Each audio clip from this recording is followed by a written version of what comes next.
Hello, and welcome back to another episode of Earth911's Sustainability in Your Ear. I'm Mitch Ratcliffe, and we're back to have another innovator interview, a conversation about how we can reduce our impact on the environment and improve the sustainability of our economy. We're going to talk today about electronic vehicles, and particularly the metals we need to make their batteries. The rise of electronic vehicles comes with a lot of hard choices. The availability of cobalt and lithium needed to make batteries, for example, may be so limited that we must begin new mining projects to make enough batteries for the EV fleet of the future. The Department of Energy, however, has warned that 58% of the world's cobalt supply is located in the Democratic Republic of Congo, and they sell 80% of that cobalt to China. So we're going to be running short. However, new cobalt and lithium deposits have been identified in Idaho and Nevada, respectively. That raises the prospect for more mining, and environmentalists are justifiably concerned that nature will pay the price again for human progress. So we're speaking today with Trent Mell, who is the CEO of Electra Battery Materials. Its goal is to make North American battery manufacturing self-sufficient and circular. In other words, we're going to use that metal over and over again to power our EVs. The company is developing two projects, a battery materials park that will process and recycle batteries that will be located in Ontario, Canada, not in California, although there is an Ontario in California. And it has also leased a large cobalt and copper deposit at Iron Creek in Idaho, which the company plans to mine. The Battery Materials Park project, which will open this year, processes the raw ore from the mine and recycles used EV batteries. Electra Battery also estimates that approximately 250,000 tons of lithium-ion batteries are already in use that can be recycled by 2025, substantially reducing the need for new mining. You can learn more at electrabmc.com. Electra BMC is all one word, no space, no dash. electrabmc.com. Welcome to the show. How are you, Trent? I'm great, Mitch. Looking forward to this, and I really appreciate the opportunity to talk to you today. Well, we appreciate you taking the time to talk with us. I wanted to start by asking, can you lay out the challenge we face as a society in electrifying our transportation and other sectors of the economy? How much cobalt, lithium, and other metals and rare earths are we going to need, say by 2030? Right. Well, let's start with the challenges, and they're numerous, right? We've got, of course, the war in the Ukraine. So we got to start with geopolitics. What has been the focus, I guess, of a lot of policy decisions of late. But when you start looking at sanctions on Russia, you've taken away the second largest producer of nickel, right, from American vehicles. So geopolitics looms large. Where are we going to get our material from? And not far from that, I'd outline resource nationalism as well. The push, Indonesia, for instance, we've got a lot of nickel, but we want it processed here on shore. And so everybody's got their angle on how they're going to beneficiate and procure the value chain for themselves. And once you get past the politics, carbon footprint is the next one. I'm sure we'll get into that, right? There's an ESG to driving a vehicle, but you got to get there. And there's a lot of ways, a lot of leakage, I will call, on that journey to low carbon or to a zero emissions vehicle, based on how it's being made, where it's being made, how far are you transporting it. And then lastly, it's the timeline. And you touched on this in your opening, right? How long is it going to take us to get these new supplies on stream? Because we do need more. If we're going to get 2030, 30% penetration or better, we're going to need new mines, and we can. I'm going to be maybe simplistic here. We can sort of close our eyes and have somebody else do it, right? Or we can take it upon ourselves to develop assets ourselves locally in a responsible fashion, which is tough for a lot of people, because I think there's for a segment of our stakeholders and maybe your listeners, there's a presumption that when you start talking about mining and putting holes in the ground, it's a bad or an undesirable thing. Well, and I think that is certainly the immediate reaction a lot of people have before they think about this and think about the potential trade-offs necessary to achieve a zero carbon environment. But let me dig in on geopolitics for a minute, because you're absolutely right. The war, along with the pullback from what is roughly described as globalization towards self-sufficiency, is often very closely linked with nationalism, as you pointed out.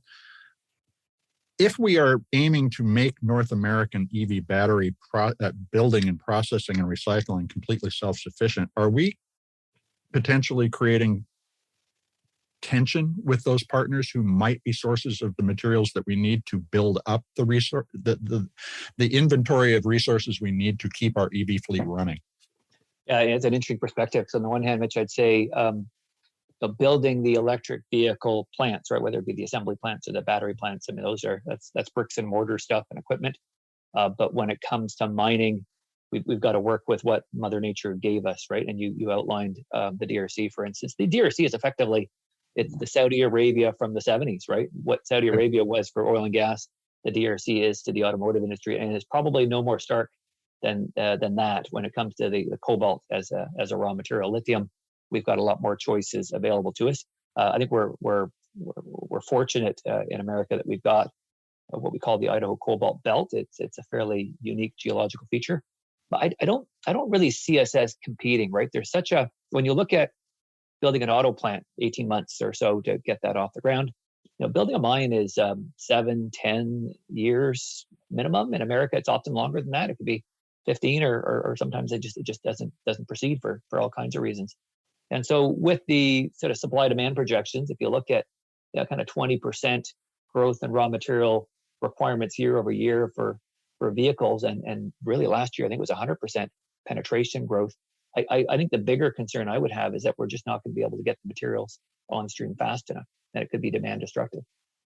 Okay, so just the practicalities of starting up to produce this fleet is what you're most concerned about. So let me ask this: does the recent infrastructure law, which included $3 billion in funding for EV battery supply chains, represent a sea change, or was this already a process underway and this will be gas on the fire? Yeah, I think COVID maybe provided an impetus for, I might call it maybe it's a bit of a catch-up trade, right? The sheer volume, the quantum of the investment via the funding being proposed is notable. But let's be clear, we're way behind China. I think we know that, right? That's almost half of the EV market until last year was China, and so that raises two issues, right? One is national security. So from a defense perspective, which I think the last White House administration kind of drove home. But I think what we're seeing now is it's industrial policy, right? And it's our national interest from an economic perspective, and making sure our auto industry remains world class and world leaders. And so this funding helpful. It's hard to see. I mean, part of it is going to be infrastructure, making sure we've got the charging stations and whatnot, so that you've got the ecosystem that when we got a vehicle, we can actually charge it somewhere. But how it gets deployed, we're in this. Well, it's a generational transformation, right? What we're witnessing today with lithium-ion batteries started with phones and laptops, but now with vehicles, we're not going to see I don't think we'll see an industrial shift of this magnitude in our lifetime. And so there's a lot of governments competing for money. I'm sorry, go ahead. Yeah, no, I agree absolutely. In fact, I would say that this is bigger than IT by a major factor because we're shifting an energy platform. We're moving from fossil fuel to electrification, which of course we currently generate with a lot of fossil fuel. But once we get to renewables, that changes it. When you change your energy platform, you change everything. But that also is an opportunity to redesign everything. And to your point, we have we need a charging system, and there's $35 billion in the bill for that. The $3 billion for the supply chain issues, which of course COVID has made crystal clear for everybody. Is that going to change? Will it make it more reliable? And are we going to be able to count on getting enough cobalt and lithium to get the fleet built, do you think, domestically, or are we going to have to go overseas to get it? That's a great question. So when I look at the funding and the funding agencies, right, this is largely DOE driven, and there's some DOD involvement as well. Mm-hmm. There is a great hesitancy, and this goes to policy, I suppose, and maybe a societal dialogue. There is a hesitancy to deploy capital into resource development, mine development. And so, if I take our example of our Iron Creek asset, it's not yet a mine; it's a project. I think it will be a mine one day. There's my dialogue discourses with government. There's an interest to help us with our mine once the material is out of the ground. So go permit, build it, extract it, and if you need help with infrastructure, with milling, refining, processing capabilities, or otherwise, we'll be there for you. But our policy imperatives today don't allow us to help you with the very top end of the supply chain. which, as I said, is the longest lead time in terms of Right. shortages. So there's a disconnect, and I understand the genesis of that. But until we address that, I have a view, frankly, that the whole mining discourse that we need to have, and getting away maybe from some negative legacies and memories of the past practices. I think it's got to be led by the auto industry, right? It's not. I think a mining executive, it's so obvious, patently obvious, that it's driven by self-interest. But if you got Mary Barra and Farley and Musk going to DC saying, "Hey, we need mining in America," then maybe we can have that dialogue. But until we get across that, this infrastructure law is not going to help with mine development. Well, let's talk about mining, because this is the big issue for a lot of folks listening. And I part of my youth was spent on the Mesabi Iron Range in northern Minnesota, where a mine met a mile-wide hole in the ground that was about a half mile deep. And they they took all the material out, so there was no refilling it. Those holes are there forever, and they are scars on the planet. How are you going to manage the Iron Creek mine to prevent tailings from escaping? What are you going to do to restore and protect the environment around the mine while you're doing the mining itself? Well, in Western U.S., of course, a lot of these states were born on mining, right? It was frontier land, and you came and you raped the land, raped and pillaged, and you moved on. And those legacies sadly remain, right? How many Superfund sites do we have across America today? And so how do we have a good relationship with the land while mining?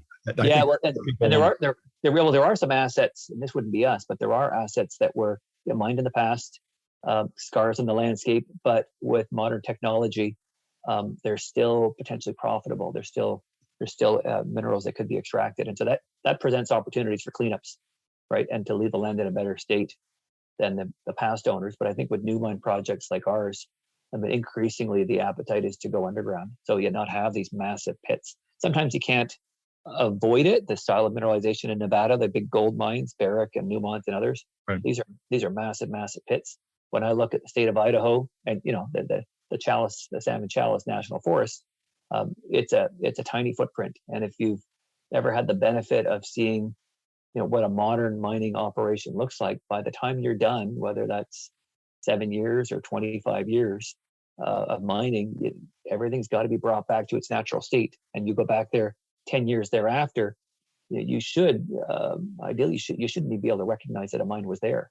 Well, and it becomes late. Yeah, go ahead. I did read the environmental impact report, and it's clear you're going to be doing boring mining. You're going into the ground rather than digging up everything and then sorting it all out.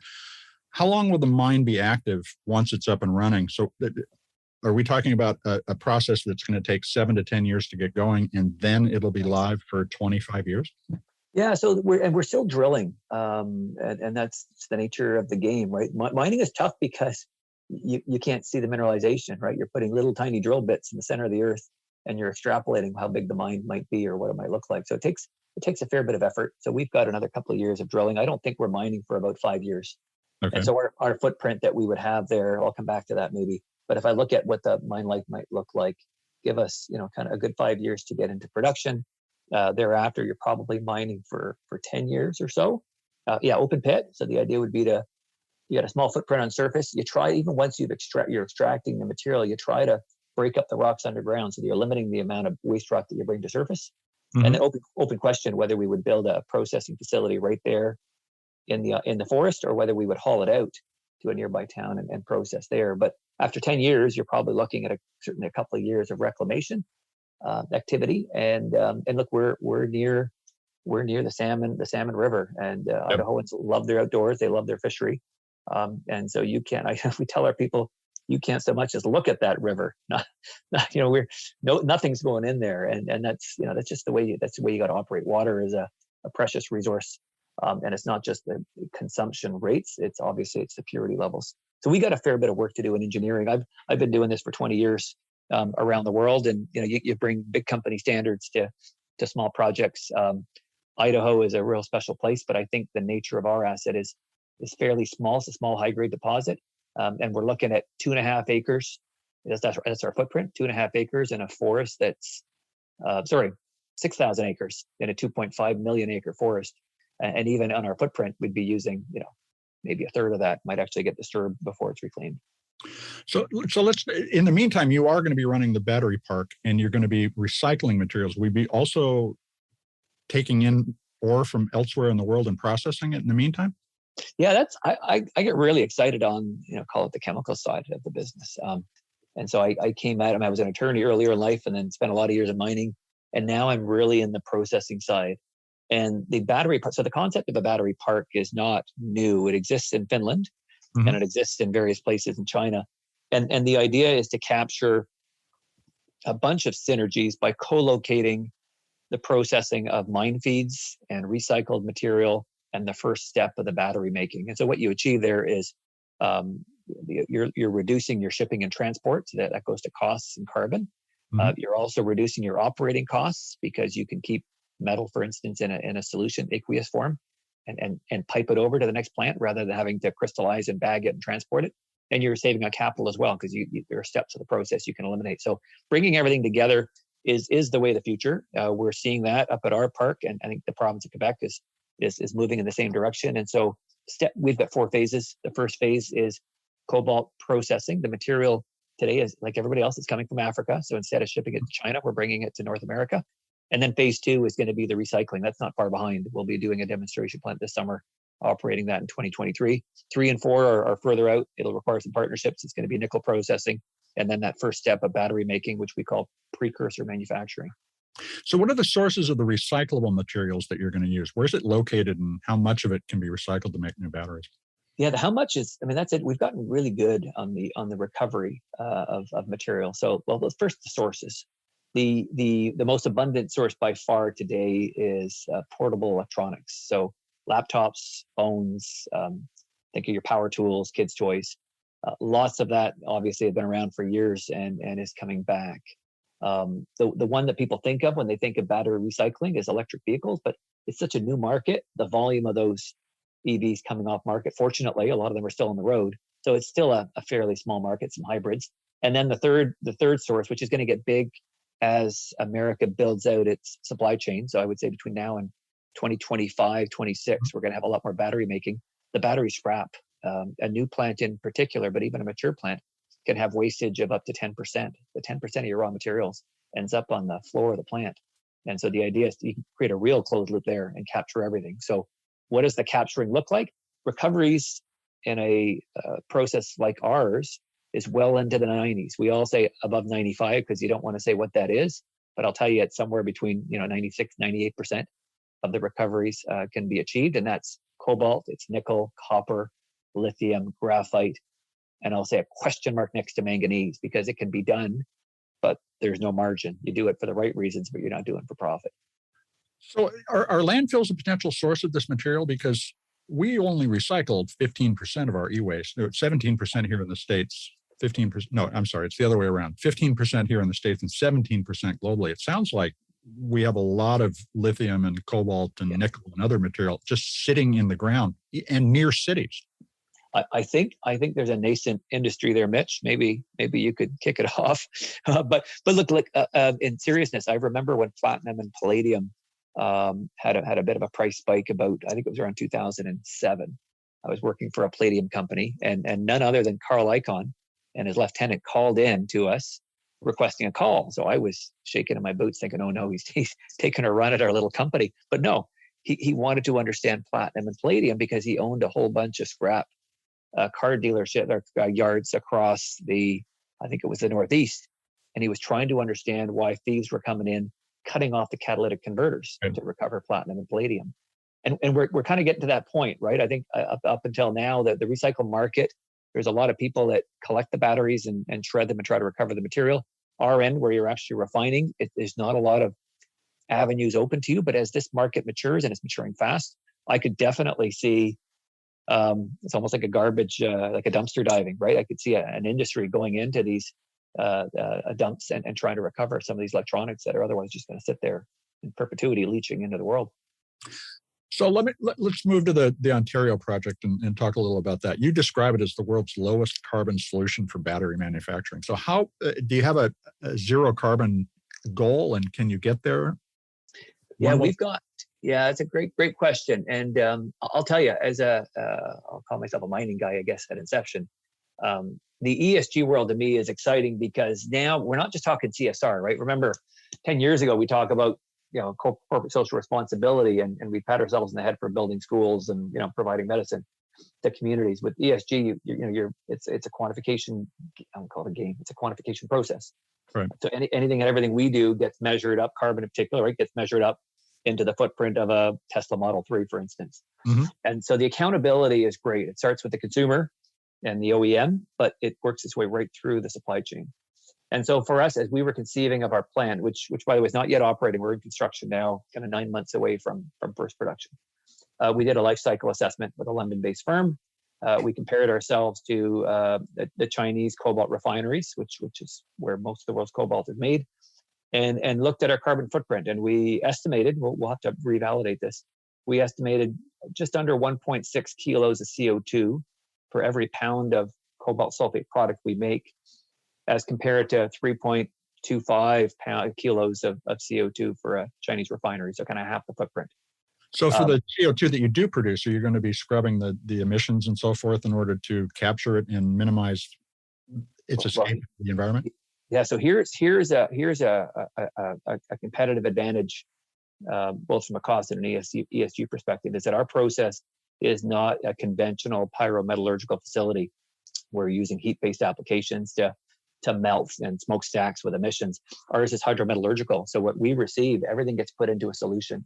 So it's a chemistry set, right? It comes in crushed and ground. We're using a leaching process and then a solvent extraction, and then you recirculate those reagents within your plant. So we're darn close to zero. We got a very senior executive joining us from one of the big mining companies, in fact, next week, and she's got 15 years of work, and her mandate is to work. Her title is VP Sustainability and Low Carbon. Right? What is our path to net zero? And I'm frankly not up the curve enough to be able to make these grand statements yet. I think there is a path. I don't quite know what that looks like, but if you look at our process, which is hydromet, so again, this in solution, but also we're powered by hydroelectric power, 100%. We've got two big competitive advantages, and so what our process means on the other end in the market. If we produce, our forecasted production, the idea is to remove 9,000 vehicles off the road per day, right? So our annual equivalent of 9,000 vehicles. Yeah, I'm sorry, the equivalent of combustion engines and replacing with EVs. So when I kind of do the math, right, that 1.6158 kilos of CO2 annualized for our production, that's just a little under 40 tons of CO2 per year. And if I contrast that to 9,000 vehicles, that's, pick your formula. That's about 40,000 plus of carbon being removed from the atmosphere. Now, I'm not saying that's good enough, right? So that's maybe 1% as an offset, but how do you get that 40 lower? And as we all know, right, this is it's a journey, not a destination. I think we're off to a great start.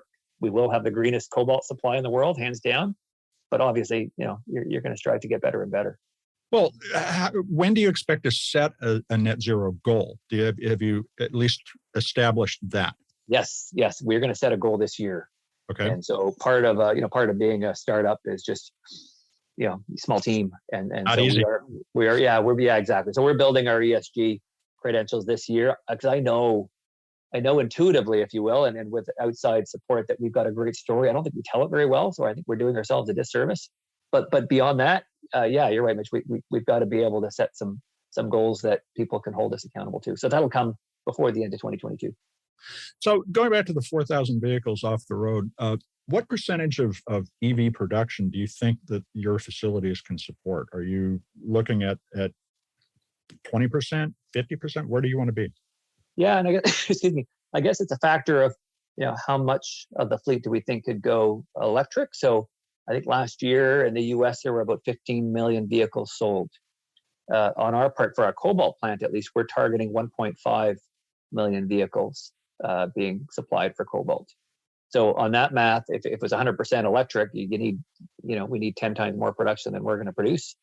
Realistically, between now and 2030, you probably need maybe 3.5 times more. So it makes a good dent. That the challenge that I see in keeping that scale, that 1.5 million vehicle scale, is that the batteries are increasingly nickel rich, cobalt poor, if you will. We're thrifting on cobalt for various reasons.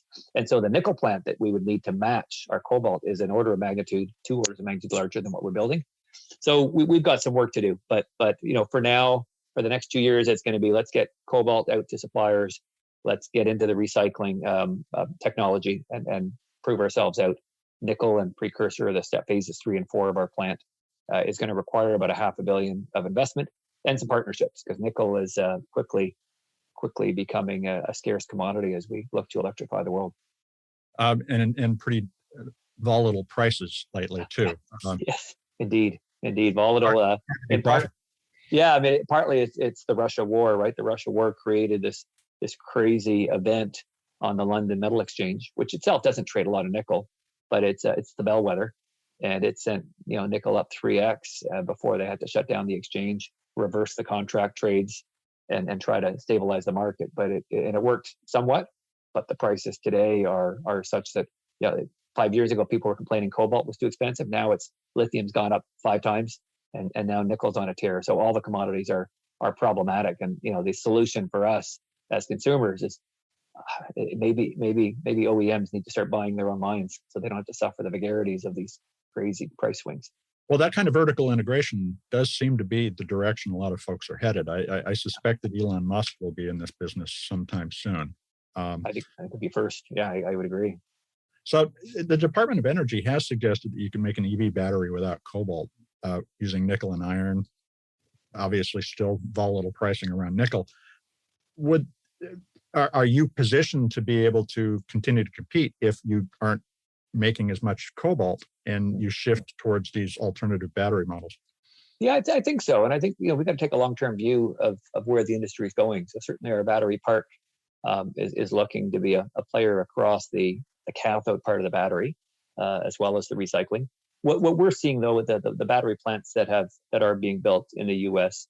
are built around a particular technology. In the case of Tesla, it's nickel, cobalt, aluminum. In the case of everybody else, it's nickel, cobalt, and manganese. But to your point, there's a lot less cobalt, right? It used to be 30% of the cathode was cobalt. Now we're heading to an era. I think Tesla's down to 3%, and the new generation of batteries will be somewhere around the 5 to 7%.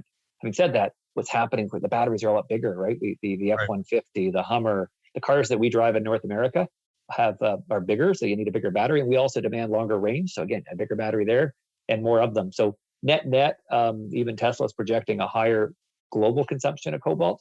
But you make a point. There is another technology out there. It's called the LFP, lithium iron phosphate, which has been cheaper until lithium went ballistic, and now that's gone up. Price of LFP battery has gone up 6-fold. But the LFP battery, the beauty of that is it's the affordability. You can get a low range, a commuter, right? A low range vehicle for not a lot of money. They used to be kind of viewed as kind of garbage technology. You'd see them in China. They would have all kinds of problems. They don't work well in cold weather. But I think there is a role, right? In a, I don't know, think about Florida sort of golf community. You have that secondary car. So I think there's going to be sort of horses for courses, and we just got to adapt. Society will continue, but I think for the next 5 or 10 years, I don't see any problem. Well, 10 years certainly for cobalt and our plans there. Well, it'd be interesting to me to see the vehicle fleet change in response to the geographic concern you just raised a moment ago. We do drive big cars. There's no doubt that's a kind of a shortcoming of Americans, but we also drive a lot further, and not just because we prefer to, but because our geography is so distributed. I mean, we are a land with a lot of land. And so we can also imagine that couple retired in Florida with a small electric vehicle that they do their commuting with, and a larger electric vehicle that maybe they do their vacationing in. And again, going back to, as we were talking about before, the transition to a new energy platform means we rethink everything. Yes, I think that, and that's the discourse we haven't had yet, right? And we talk about it on the side, but as we're electrifying our fleet, it's what does our grid look like, right? Mm-hmm. How are we generating our power? And if you've got a coal-powered grid, well, you're undoing a lot of the good we're trying to do. And that's a lot more money going to be required there. I think it can be done, but that's going to take a lot longer. In Canada, where I'm based, it's mostly hydroelectric. Yeah. But But we the don't. thing is, I mean, we imagine a little like people who first thought, let's replace a buggy with a car that we should build a buggy with an engine. But we may not even be thinking about what the EVs will really look like when we get to a new configuration. Yeah, And no, that's interesting. And whether we need to own the vehicles, right? Whether you can lease them like an Uber, self-driving. So Henrik Fisker from Fisker Inc. Was on my board. He's still an advisor and a friend. He was designing, it's self-driving, but these little commuters. So imagine it's like a portable living room that you could drive around a big campus or airports or whatever. But you're right. I mean it's only a matter of your imagination, and the more we're using software for mobility, the more your imagination can take root, and the options just balloon. and of course that means different battery configurations and a lot more. To your point earlier about the different chemistries we can use for batteries, there may be different applications for those different battery categories that we aren't even envisioning right now. You're right, and then it raises another. Let's go back to the sustainability angle. Some of these battery technologies, like the more expensive battery is the one we're using in America. It's the nickel, cobalt, manganese. But the good thing about that is that you kind of want to recycle everything.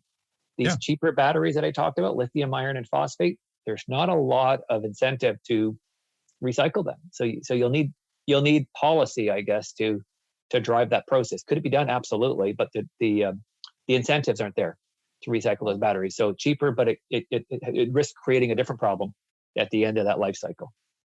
So let me ask a final question, and it's one that I ask almost everybody who's on the show. What is in this case, the electric vehicle fleet look like, let's say in 2032, 10 years from today? What percentage of the fleet do you estimate we will be running on electricity versus fossil fuels? Well, when I look at industry prognosticators, forecasters, 2030, let's say 2032, is often the date that they circle for. Usually it's 25 or 30% of the global fleet being electric. And 2 or 3 years ago, when you would hear that, and we were sitting at sort of 2% globally, you'd shake your head. That's never going to happen. And I will tell you, in my 5 years of being in this industry, we have overachieved every single year. And so Europe is, I don't know if they're at 10%, depending on the country. You're already in the tens. There, Norway, of course, is, I don't know where they are now. They were in the 30s. They might be in the 50s by now. So I guess my own prognostication would be, I think we're going to continue to overachieve unless we hit a wall on the sourcing side. So I could see 40% of the fleet being there. What it looks like, yeah. I mean, I think different technologies, right? Different size of batteries. I think now that we've got the range down, you're going to see the Fords and GMs of the world offer cheaper, lesser vehicles from a range perspective. But I think the golden chalice here that everybody is waiting for is what we call the solid state battery. So imagine twice the range for half the battery materials. You're solving, you've got 3 or 4 different chemical properties that you need to solve, and they're in conflict with each other. We're making progress, but that to me is going to be a game changer for the industry. And I think we might start to see some of that in the next 5 years. Wow. Okay. I know where that is going, and it brings up Moore's law. I mean, we are on a similar trajectory in terms of making smaller and more powerful in the sense of longer battery life. Solid state in 5 years. I hope to see that. Yeah. Well, I think they're trying. The manufacturing process is proving challenging, but yeah, I'm on a limb on that statement, but I do think we'll get there. Well, Trent, I want to thank you for taking time to talk with us today. Thanks for your time. It's really appreciated. We've been talking with Trent Mell. He's the CEO of Electra Battery Materials, and you can find out more about Electra Battery Materials at electrabmc.com. Electra BMC is all one word, no spaces, as I always like to point out. Folks, human history is a record of trade-offs that we have made between different consequences of our decisions. And as we can tell from the impact we've had on the climate, we don't always make good decisions, but there is an opportunity to make better ones now.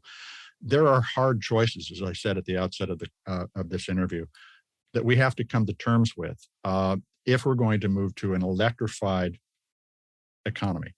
And that means that we're going to have to make some decisions about what degrees of environmental impact that we are going to accept as we move forward.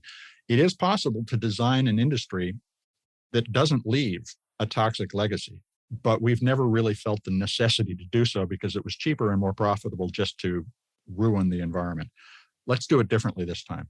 Folks, we hope to take a few minutes to share this podcast, particularly because it deals with the EV battery question, but all of our podcasts with your friends, family, the people down the street. Just start these conversations so that there are more ideas floating around out there, more informed people contributing to the dialogue, and so that we can create less waste and create a more healthy and sustainable world as we move into the 21st century and 22nd century.